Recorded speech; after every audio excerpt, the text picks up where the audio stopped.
आज ममता medical college and hospital में एक जो हमारे डॉक्टर्स जिन लोगों ने ममता मेडिकल कॉलेज एंड हॉस्पिटल में ज्वाइन किया है, 208 डॉक्टर्स ने ज्वाइन किया है जो पूरे देश से डॉक्टर से आए हुए हैं। आज कुछ उसमें से चुने हुए डॉक्टरों की एक मीटिंग रखी गई है। इस कार्यशाला का मकसद है कि ममता मेडिकल कॉलेज एंड हॉस्पिटल में चिकित्सकीय जो व्यवस्था है या जो शैक्षिक व्यवस्था है उसको उन्नत कैसे किया जाए। हमारे हॉस्पिटल्स यहाँ चल रहे हैं, इस हॉस्पिटल को और उन्नत कैसे किया जाए, यहाँ के ग्रामीण जनता तक हमारी सेवा कैसे पहुँचे ताकि गरीब जनता यहाँ सेवा कर सके। निश्चित तौर पर आप यहाँ के स्थानीय पत्रकार हैं, आपको जानकारी भी होगी। हमारे यहाँ ममता मेडिकल कॉलेज हॉस्पिटल में जो गरीब रोगी आ रहे हैं, सामान्य रोगी आ रहे हैं, उनको 3 दिन की दवा निःशुल्क दी जा रही है। सभी रोगियों को 3 दिन की दवा निःशुल्क दी जा रही है और 3 दिन के बाद की दवा कही जा रही है आप खरीदिए। तो इस तरह से हमारे यहाँ गरीब पेशेंट पूरी तरह से आ रहे हैं। साथ ही हमारा ओपीडी का जो व्यवस्था है उसे मात्र 10 रुपया रजिस्ट्रेशन शुल्क रखा गया है। साथ ही इस हॉस्पिटल हमारे यहाँ CT स्कैन लगाया जा चुका है, अल्ट्रासाउंड लगाया जा चुका है, एक्सरे सिस्टम्स काम कर रहे हैं, पैथोलॉजी जा रहा है। इस तरह से 740 बेड की हॉस्पिटल की जो है आज तक स्थापना की गई है। और गरीब रोगियों की व्यवस्था के साथ एक सुविधा और दी जा रही है कि एम्बुलेंस की सुविधा हम दे रहे हैं ताकि अगल बगल के जो पेशेंट हैं वो फ्री ऑफ कॉस्ट जब से हमारे हॉस्पिटल आ जाए। ये सुविधाएं हम लोग दे रहे हैं। इस सुविधा को और विस्तार कैसे किया जाए ताकि लाखों की संख्या में जनता जो है दरौदा ब्लॉक और महाराजगंज ब्लॉक से आगे बढ़कर सिवान जिला, गोपालगंज और छपरा तक हमारी सुविधाएं पहुंच सके। साथ ही उन्नत कैसे हो, ये विचार गोष्ठी के लिए आप लोग देख रहे हैं। आज सेलेक्टेड अपने अपने डिपार्टमेंट से सेलेक्टेड लोगों का 100 कुछ डॉक्टरों की मीटिंग बैठ बुलाई गई है जो इस पर विचार विमर्श कर रहे हैं। खासकर सब गरीब के लिए बताया जाता है जिस पर प्राइवेट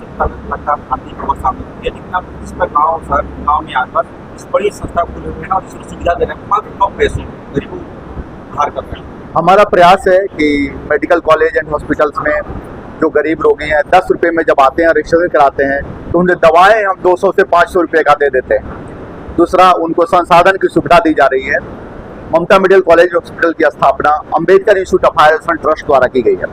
हम बाबा साहब अम्बेडकर के नाम पर स्थापित ट्रस्ट का मुख्य उद्देश्य है कि गरीबों की सेवा करना, गरीबों को शिक्षा और स्वास्थ्य की सेवा इस स्तर पर दे दिया जाए ताकि उच्च वर्ग के बराबर उसको सुविधा मिले और उच्च वर्ग के समान ही अपने बच्चों को, अपने बुजुर्गों के, अपने औरतों की सेवा कर सके और उन्हें इस स्थिति में ला सके।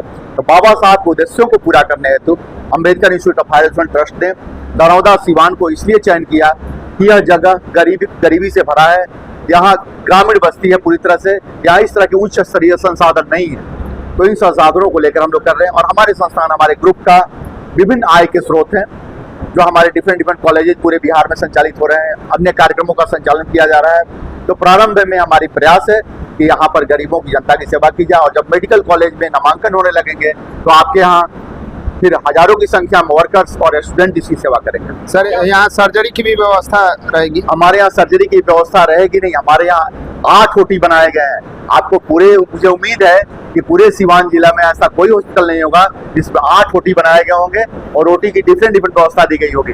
यही नहीं, हमारे पास ऑटोमेटिक CT स्कैन मशीन भी है जो डिफरेंट एंगल से फोटोग्राफी लेकर के डॉक्टर्स की मदद करता है।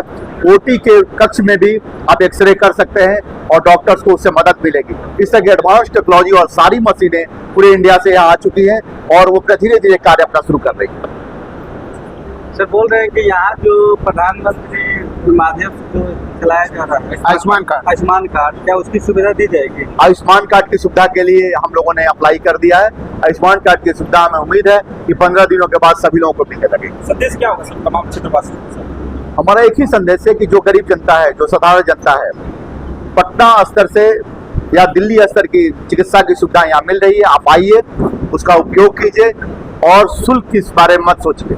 हम आपके सेवा करने के लिए आए हैं, आपको स्वस्थ करने के लिए आए हैं। आप में जो खर्च हो रहा है, आपकी चिकित्सकीय जांच की सुविधा भी हम निःशुल्क दे रहे हैं, एक्सरे निःशुल्क दे रहे हैं। आपको विश्वास नहीं होगा, हम आने वाले CT स्कैन के लिए हमारे यहाँ DM से लाइसेंस दे दी गई है जो कल ही निर्गत की गई है। 1 सप्ताह के बाद हमारे यहाँ CT स्कैन जैसी सुविधा भी निःशुल्क दी जाएगी जो अपने आप में आप लोगों के लिए आश्चर्यजनक होगा। क्या वो CT स्कैन जो होगा वो मान्य रहेगा? इसके संबंध में सरकारी CT स्कैन की जो जांच की जा रही है, आपको तकनीकी जानकारी दें कि CT स्कैन की मान्यता सरकार स्तर से दी जाती है और कोई भी CT स्कैन से जब जांच की जाती है तो पूरे देश में मान्य है, आपका संस्थान मान्य होना चाहिए।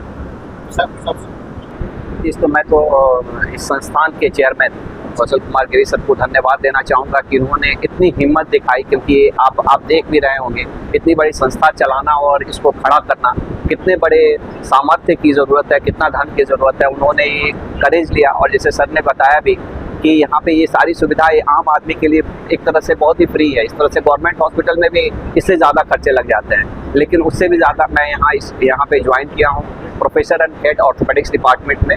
और हम लोगों की आज कार्यशाला का आयोजन हुआ है जिसमें पूरे इंडिया से लगभग 100 से ज़्यादा डॉक्टर जिन्होंने यहाँ पे ज्वाइन किया है, इस कॉलेज को ज्वाइन किया है। और हम लोग की एक संगोष्ठी का आयोजन हुआ है जिसका मुख्य उद्देश्य यही है कि हम यहाँ की सुविधाओं को कैसे और विश्व स्तरीय ले जाए। केवल मेडिकल सर्विसेज को नहीं बल्कि एजुकेशन, जो कल के दिन ये मेडिकल कॉलेज खुल रहा है, हो सकता है क्या, जैसे सर का ये है कि बिल्कुल इस साल हम लोग का MBBS का एडमिशन भी होगा, तो जो बच्चे आए उनको भी एक वर्ल्ड क्लास एजुकेशन मिले। उसके लिए हम लोग क्या क्या कर सकते हैं और क्या क्या बेहतर कर सकते हैं, इसके लिए हम लोग चेयरमैन सर के साथ बैठे हुए हैं। हम लोग चर्चा और एक सुझाव और जो भी सजेशन है उस पर एक किए हैं। बहुत सारे अच्छे सुझाव आए हैं और मुझे लगता है इस तरह की पहल से पूरे सीवान की, खास करके मैं तो बरौदा की जनता को धन्यवाद भी दूंगा। और मैं इनको ये भी कहूँगा कि आप बहुत सौभाग्यशाली हैं कि आपको ये सुविधा आपके घर पे ये मिल रही है। सिटी स्कैन आप जाइए सदर अस्पताल में, वहाँ पे भी पैसा लगता है। एक्सरे सदर अस्पताल में जाइए, वहाँ पे भी पैसा लगता है, कुछ कम लगता है लेकिन लगता है। 10 रुपये में आपको देखना, यहाँ तक कि 3 दिन की दवाइयाँ देना, ये सारी जांच मुफ्त होना, ये मुझे लगता है किसी वरदान से कम नहीं है। और मैं आप मीडिया बंधु से आग्रह करूंगा कि इसको आम जनता तक फैलाएं ताकि ये चीज़ें लोगों तक जाए और लोग इसका फ़ायदा उठाएं। नहीं तो फिर कोई मतलब नहीं है। कोई डॉक्टर बच्चा अपना आके पढ़ाई कर लेगा, ये अच्छी बात है, लेकिन यहाँ के आम लोगों को भी फ़ायदा मिले, जो सर का एक मोटिव है वो भी पूरा हो। और इसके लिए हम सारे चिकित्सक मिलके प्रयत्न करेंगे, कोशिश करेंगे और जो भी सुधार होगा जो सीक्वेंसली उसको करते रहेंगे। नाम डॉक्टर प्रोफेसर अलका सिंह है। मैं प्रोफेसर ऑफ पीडियाट्रिक्स हूँ और अभी मैंने ये इंस्टीट्यूशन 3 महीना पहले ममता मेडिकल कॉलेज एंड हॉस्पिटल में सुपरिटेंडेंट के पोस्ट पे ज्वाइन किया है। इसके पहले मैं नालंदा मेडिकल कॉलेज पटना में कार्यरत थी, वहाँ भी मैं सुपरिटेंडेंट थी। मैं जब यहाँ ज्वाइन की तो मैंने देखा कि यहाँ कार्य बहुत प्रगति पे है और गरीबों की सेवा के लिए हमारे चेयरमैन साहब ने जैसा बताया कि सभी लोग प्रयासरत हैं और यहाँ नई से नई सुविधाएं हैं, नए मशीन हैं, उपकरण हैं।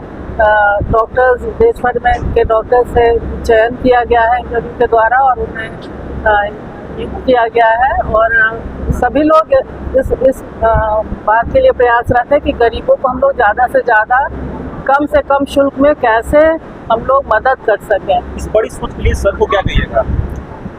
सर को मैं बहुत कॉन्ग्रेचुलेट करूँगी, बधाई दूँगी। और ये बहुत ही नेक विचार है कि आप इतने बहुत कुछ दूसरा भी बहुत लोग दूसरे काम भी करते हैं, पर इन्होंने गरीबों के बारे में सोचा और अपने जो एरिया है उसके लोगों के मदद और सहायता के लिए आगे आए हैं। इसके लिए मैं बहुत बधाई दूंगी और बहुत प्रशंसा करूँगी।